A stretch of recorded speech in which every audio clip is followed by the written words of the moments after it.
Ce qui suit est basé sur une communication écrite par la rapporteuse spéciale sur la situation des défenseurs et défenseuses des droits humains et d'autres experts des Nations Unies et transmise au gouvernement du Togo le 15 janvier 2024. La communication est restée confidentielle durant 60 jours afin de permettre au gouvernement de répondre. Malheureusement, le gouvernement n'a pas répondu dans ce délai. Si une réponse est reçue, elle sera publiée dans la base de données des procédures spéciales des Nations Unies. Depuis l'envoi de la communication, le juge d'instruction a retenu l'ensemble des charges à l'encontre d'Abdoulaziz Goma. Il est désormais en mesure d'être jugé. Ce qui suit est une version écourtée de la communication originale. Contexte. Sujet, l'aggravation de l'état de santé du défenseur des droits de l'homme.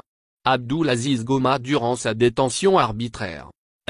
Abdoulaziz Goma est défenseur des droits de l'homme, âgé de 50 ans, irlandais d'origine togolaise. Il habitait en Irlande et effectuait des visites d'affaires régulièrement au Togo. Il avait financé les frais de logement de jeunes manifestants venus à Lomé pour participer à des manifestations pacifiques. Cette lettre fait suite à une communication précédente envoyée au gouvernement togolais en décembre 2021, faisant état de la détention arbitraire et prolongée de Goma, durant laquelle il aurait été soumis à des actes de torture. Il n'a pas eu accès à un avocat entre décembre 2018 et octobre 2020 et sa santé s'est gravement détériorée. Allégation.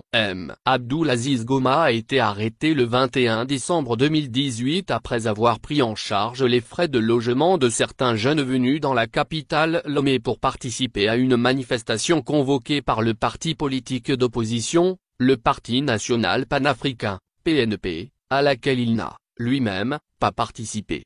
Le 31 décembre 2018, Goma aurait comparu devant le procureur de la République et aurait été informé des accusations portées contre lui, à savoir, de destruction volontaire de biens publics, d'association avec l'activisme et le radicalisme, d'association avec un groupe criminel, et d'atteinte à la sûreté et à la sécurité de l'État.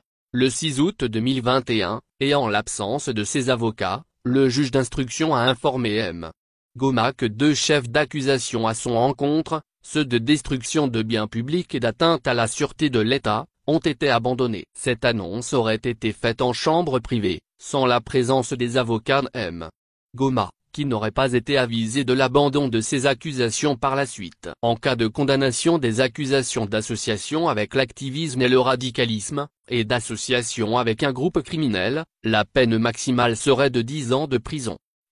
Goma est toujours en détention provisoire dans la prison civile de Lomé. Depuis son incarcération, l'état de santé de Goma s'est dégradé, notamment en raison d'une pathologie neurologique sévère avec des douleurs intenses qui perdurent depuis.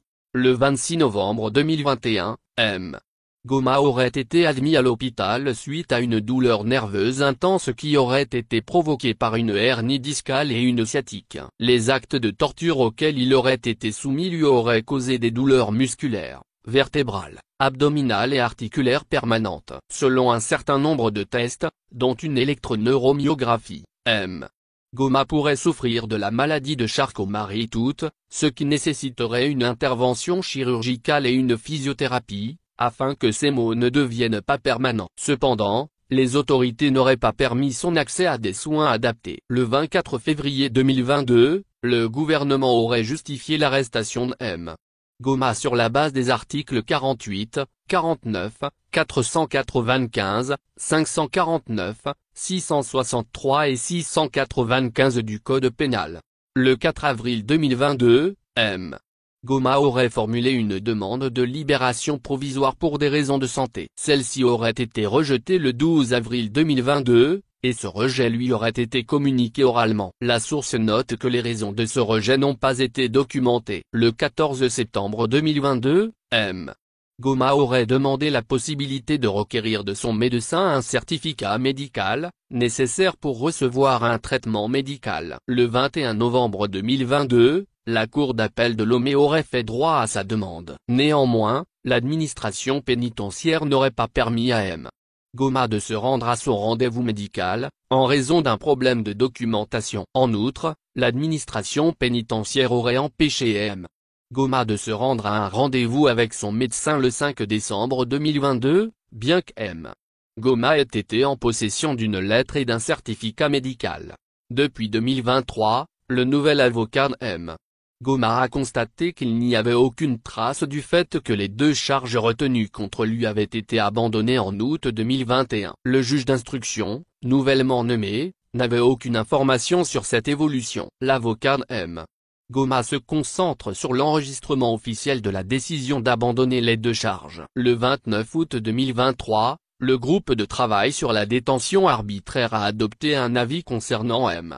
Goma, 39/2023, concluant que sa détention est arbitraire, soulignant qu'aucun procès ne devrait avoir lieu, exprimant sa grave préoccupation quant à la détérioration de son état de santé, et demandant qu'M. Goma soit libéré et accordé le droit d'obtenir réparation.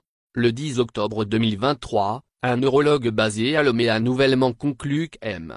Goma souffre très probablement de la maladie de Charcot-Marie-Tooth, et que celle-ci ne peut pas être prise en charge avec des analgésiques conventionnels et le Togo n'aurait pas la capacité de le prendre en charge en matière de diagnostic et de traitement. Le rapport médical a été transmis aux autorités togolaises et à la Cour de justice de la Communauté économique des États de l'Afrique de l'Ouest, CEDEAO. Il a également été envoyé au Conseil irlandais des investisseurs à l'étranger qu'il a transmis au ministère des Affaires étrangères irlandais.